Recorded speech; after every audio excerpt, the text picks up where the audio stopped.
Hi and welcome back to the channel. Today we're going to be looking at two Razer gaming chairs. We've got the RAZER Tarok Essentials on this side and we've got the RAZER Tarok Pro on this side. We're going to open them up, find out what they're like, full build and review coming up. Right then, so we're going to be starting with the RAZER Tarok Essentials and then we're going to move on to the RAZER Tarok Pro. I have won both of these in an auction. It has cost me significantly less than the RRP, so I'm hoping they're in good condition. If not, this might be a bit of a different video. If you're wanting to watch the video where I win both of these in the auction, then all you need to do is go to the description below. You'll find a link in there for that video on how to win auctions and what else I found in that auction. So let's get on it then. We've got the Tarok Essentials to begin with. So this one has been opened up in the past. However, it has been sellotaped back together. So let's get this opened up. And hopefully we've got a complete chair in here. And, oh, it's looking promising already. Oh, that is good news. So we have got things in the polystyrene. We've got components in the packaging. We've got, hopefully, oh yes, that is what I'm after. So we have got the complete chair fully wrapped up. And hopefully, this has just been a return that no one's wanted, or they wanted a different chair. But that looks brand new in box. Great news. But let's go through the box and actually see what we've got. So we've got a RAZER cushion headrest. We've got the back support. We've got the components to put the chair together. Got a full manual. We've got the pump for the chair and the parts that go over the pump. In this one, we have got what looks to be the base for the 5 spindles. Not seen one like that before, but hey. We've got the back of the chair. Then some more polystyrene. The base of the chair, which does look quite wide actually. So, full base of the chair. And then we've got one arm, 2 arms, and then we've got the 5 spindles. Someone has actually tried to put this together already, so you can see the casters on the wheels. So it looks like it has been assembled at some point. And then we've got the base of the chair. So we've got what looks like all of the components. There are a couple of screws loose, no pun intended. So we do have some screws loose, but it does look like everything that is needed for the chair is in here. So again, just a few more screws, but I think that is it. So let's get it put together. Okay, let's make a little bit of space. So let's get rid of this cardboard. I did not see a screwdriver or an Allen key amongst all of that. So I'm just going to have to nip out and quickly get a screwdriver and Allen key that we need. Okay, so back with the spares Allen key screwdrivers that we need. Just going to unpack everything now and just do a damage check and make sure everything's okay, as these are returned items. Right then, so I've put that many of these chairs together now that I'm quite familiar with what to do and not having to really use the manuals. You can do this in a number of ways, how you feel fit to do it. But I usually start with putting the base together and putting the spindles and the base of the chair all together and then putting on the back piece. So that's what I'm going to be doing. So I was putting this together with Allen keys. Now you can put this together with a drill and the right bit if you do have it, and it will save you a lot of time, and it will also save you a lot of time not having the cat try to move things around. Okay then, so we've got the base put together. So when you are assembling this, all you need to remember is what side do your arms go on, so make sure you're putting on the left and right correctly. And on the base, there will be an arrow on here to say front and a red sticker for going forward. Make sure that they are lined up. And when you are putting on the spindles, before putting on the spindles, make sure you are putting on the pump cover first. And then all of these will go on nice and easy. However, I did notice there was one screw missing, but I did have a spare, so not too much of an issue. So then we're going to apply the back of the chair. So all we need to do is put it onto these 2 connections. So nice and easy, just slide on and connect it with the screws here and then apply the covers over these metal strips. So that'll be a 3-minute, 4-minute job at most. When you do this, you might want another person to help, or you want something that you can rest the chair back against. Otherwise, you might find it does fall off and could be difficult to handle. putting on the chair backs, they can be quite difficult to handle, and I do strongly recommend having a second person, and they can come off quite easy, and they do also have some of the material covering the screw threads when you are trying to put it on. And the screws on can be a little bit challenging on the chair back. However, a little bit of perseverance and you will get them on. You just need to make sure that you do line them up correctly with the threads, otherwise you can quite easily cross-thread these. Next up, we just got the covers that go over these metal strips. They just fit over these quite nicely, held on by one screw here and then held into place down there. These plastic covers are not the strongest, so don't try to push them in or you could quite easily break the plastic. So there we have the chair made up. Those covers are slightly different. One is for the left and one is for the right.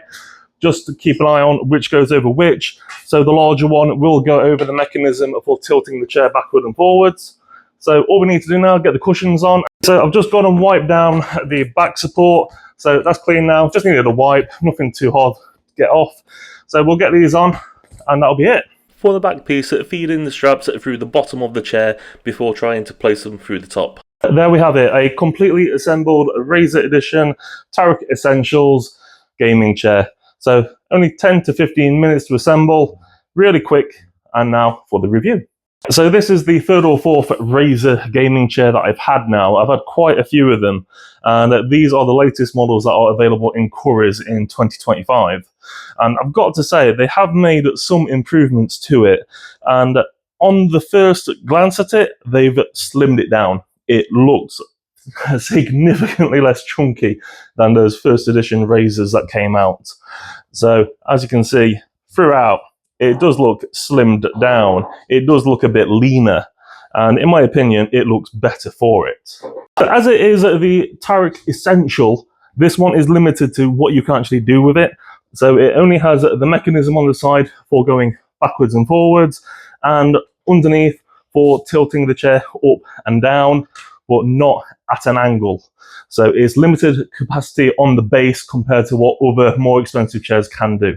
The bigger person, I'm 6'3", over 100 kilos. This chair, to me, initially it looks quite big and it looks wide enough.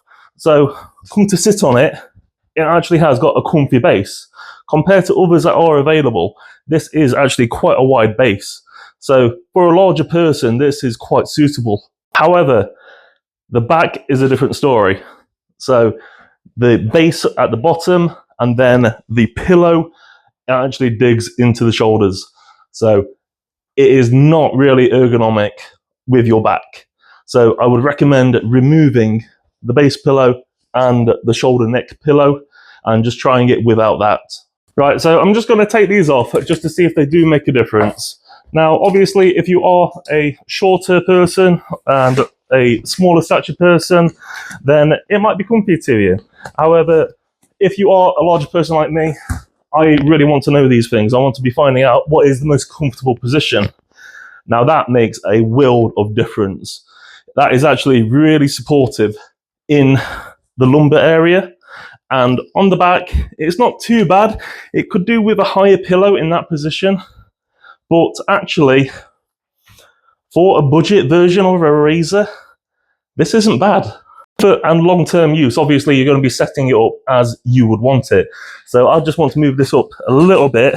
Just obviously, you need to have your legs at that 90-degree angle as an ergonomic setup. So that is in a suitable position. Again, 6'3", it needs to be at the right height, and that is incredibly right for me. Now, on the whole, I'm really liking this chair. Have a look at the quality of the chair. Is it worth the money? So obviously, the RAZER brand, the logos, the branding, it does come with that extra cost. Now, quality, you would expect it to be a little bit more than your normal gaming chair. However, initially looking at it, it looked exactly like the Corsair TC100 that's currently available. I've got another video on that if you want to go and see that. But the black leather, it does look like that Corsair that's currently available. A lot of the features, they will just look like a generic gaming chair. However, the one change that I have noticed that I think they've actually made a good choice in changing is on the base. So they've changed this now for a metal base instead of plastic. So I found with the plastic ones across like the ADX range, they broke really easy. So the plastic, it got degraded, it tarnished, and it just cracked, and it was an awful mess. You couldn't repair it. Whereas these look like you would be able to repair it if they ever broke. However, being metal, the likelihood of that is really low. Then let's have a few close-ups of the chair then. So all of this Razer Edition branding, it is actually stitched in. It is not a print. So a little bit of nice quality going on there. Again, at the bottom, it's all stitched in. As you can see throughout, it is quite good leather, or fake leather. Unable to really tell at the moment what it is. It might be leather, it might not be. The stitching on it is good quality stitching throughout. The actual softness of the chair, it is a nice soft chair, and it's going to have a good few years of use if you're going to have this. So I do think, on the whole, this has been quite a good chair produced by Razer on their Essentials budget range. So next up, we've got the RAZER Tarok Pro. Let's get that out and try that one out. This video is not sponsored, but I just wanted to show you how much they're currently going for. So these are £169 at the moment. So they do retail for £239 in Currys for the Essential. So they do go on sale throughout the year. You just need to keep an eye out. So usually around April, Easter, Christmas, you will find them on offer. Then let's get this one open up. The RAZER Tarok Pro. Hopefully we've got everything inside of it. It did come from the auction as well, so it's likely to be a return. And so let's get this opened up. And okay, good start. We've got the instructions, and everything looks intact and sealed. The baggage has got the sellotape on it. Parts have been wrapped up and still got the sellotape on. This is looking promising, like a brand new return. So no one's tried to put this together. Oh, there we go. That is absolutely brand new. So this is still in its original wrapping. It's still sellotaped and sellotaped together. So fantastic. That's exactly what we wanted. So in the remainder of the box then, so I'll get rid of that. We have got the base. So again, another nice wide base and cross-stitch pattern. So a little bit different on the base there. And then we have got the arms, the cushion, something in the box. We've got all of the parts, all the screws. That's completely intact. The other arm, got the casters, the bits that protect the side when you put the back onto the seat, and then the base as well. So that's everything out of the box. So let's get this out of the way and start putting it together. So we've got everything out of the box now and unpacked and out of the packaging. There is a significant amount of waste, so it will need recycling or taking down to your local tip to get rid of it. For some reason it didn't record while I was putting the back of the chair on. Now the hardest part with these is aligning up the screw with the holes out on at the back of the seat. It does really require another person to do this and hold it in place whilst one person is putting these in on both sides. Keep them loose on one side whilst you finish the other, and then fully tighten them off. Finish off, all we need to do is add on the plastic covers to the sides. So one on both sides, they are slightly different. So this one to account for the lever mechanism on the right hand side. You might need to loosen off the screws to the back in order to get these plastic covers on, as they can be rather tight to fit. So the plastic cover on the left hand side is not a perfect fit. It does take a little bit of wiggle to actually get it into place. The plastic is about 3mm too long, covering part of the screw thread. So really you need to get that screw in before you try and get the cap in. And then finally, it's the little plastic covers that just go over the holes and make it look completely flush. So there we have it. It's a completed RAZER Edition Tarok Pro gaming chair. So as you can see, side by side, this is what we're going to be looking at, and time for the complete review. I did quickly forget the cushions, so the back support and the neck pillow. I'm not going to include these as I don't really find these to be of any benefit at all. So it's just going to be a review as it is like this. All right, so Tarok Pro then. I'm already feeling there's a lot more movement within the chair, so I've not set it at any kind of keeping me stable position angle here. I have set it up so that I'm already at 90 degrees, so it is a nice stable position to be in. It is supportive on the back, and probably a little bit snugger than the Essentials, so I am feeling it just on my back a little bit here. The actual support on the seat itself is the same as the Essentials, so that same level of comfort. It's not any softer, it's not any harder, it's exactly the same. You can change the angle of the seat with the lever on the left hand side and then lock it into place, and that gives you the angle that you want to be sitting at. Unlock it to put it back to how you want it, he says, if it'll go. That's not a good start. Okay, so it appears having flipped it down to lock it has actually locked that into place. That will not come down now at all. So without actually trying to really move this off camera, it's stuck in a backwards angle. So the wider seat then, it's got exactly the same arms, so they go up, down, they go out, they go backwards. They're exactly the same as the Essentials. The lever mechanism for the tilt backwards and forwards, it's exactly the same. There's no difference. The only thing I'm finding different on this at the moment is obviously the tilt back mechanism, which is locked into place, and the overall style of the chair. So you're only getting this crosshatch threading, some additional green running down at the back of it, and some green lining on the sides. That's it. There really isn't much else to it. So everything else is exactly the same as the Essentials. So is the Pro worth it? This cost nearly £100 more than the Essentials.